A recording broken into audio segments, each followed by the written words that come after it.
Ito ang tunnel Greece dito sa Zagreb. Ipinatayo ng kanilang Prime Minister Nikola Mandrić taong 1944 bilang bomb shelter dahil sa sunod-sunod na pambobomba noong World War II. For more Zagreb video, please follow my page Kuya Elmo Woodford, Croatia. Good morning mga Cubs! Good morning! Mula dito sa Savski Most, sakay lang tayo ng tram papunta ng main square. O yung mga kababayan natin, mag-tap kayo ng ticket, paalala. Yan ang tram dito sa Zagreb. Yung matatagal ng Pilipino, alam nila yung cost diskarte, paano makakalibre. Pero hindi ina-advise na gawin ng mga kababayan natin. Mula dun sa main square, lakad ka lang ng kaunti pabalik at makikita mo na yung pataas. Ito yung ticket booth, siguro €0.50 kada isa. Kada isang ticket. Parang tram na parang cable car pataas. Alam mo yung nakaka-excite, yung mukha mo na pala yung binibidyo mo. At eto na nga, mula dito sa taas makikita mo ang Zagreb City. And turn left papunta sa entrance ng Tunnel of Greece. Nasa taas yan ang bundok, kita nyo naman yung city. Andun siya sa baba. Ay, sorry. Yan. Kaya ang gagawin namin is mag-walk lang dito, walk. At syempre, hindi mawawala ang magkasintahan na tunay na nag-iibigan. Sana all. Good morning mga Cubs! Good morning!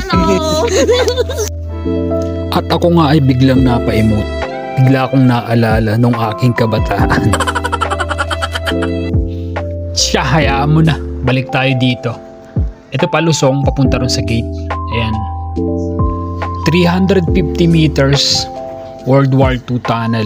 Ginawang bomb shelter noong unang panahon. 1944 sa pamamagitan ng kanilang Prime Minister. At ayun na nga, rumampa na. Contestant number 1 mula pa sa bansang Pilipinas. Oy, pak na pak.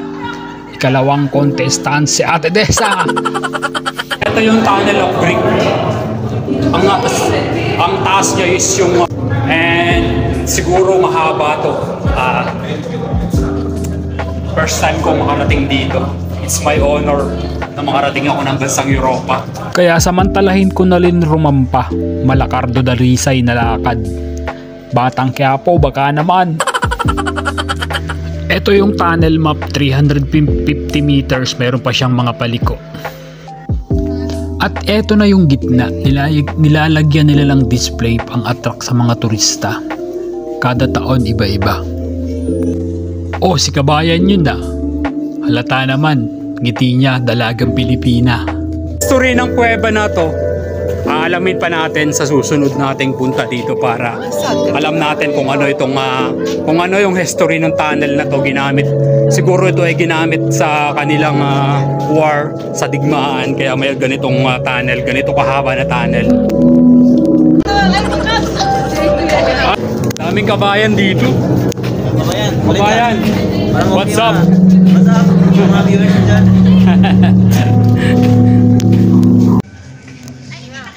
Eto na yung end, pero hindi pa siya yung last. Ano daw? Ang galing. Doon galing yung tunnel, tapos paglabas, eto na.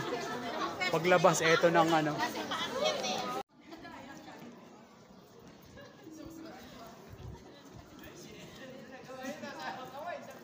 Kawai!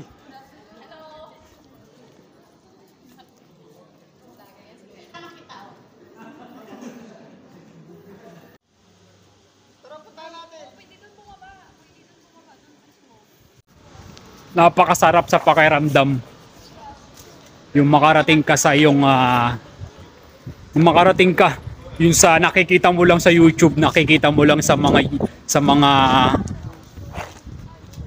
social media, pero masaya, nandito na ako ngayon. Thanks God.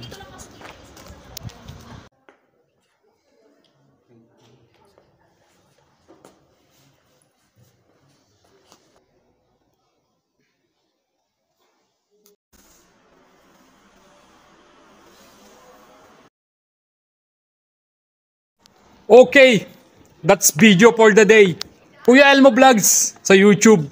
And Kuya Elmo Walk Tour Croatia sa page. And Kuya Elmo Vlogs sa page ko. Paki-follow. Maraming salamat. Pa-share na rin. Don't forget to subscribe. Hanggang dito na lang. Ingat lagi. One love. Masalam.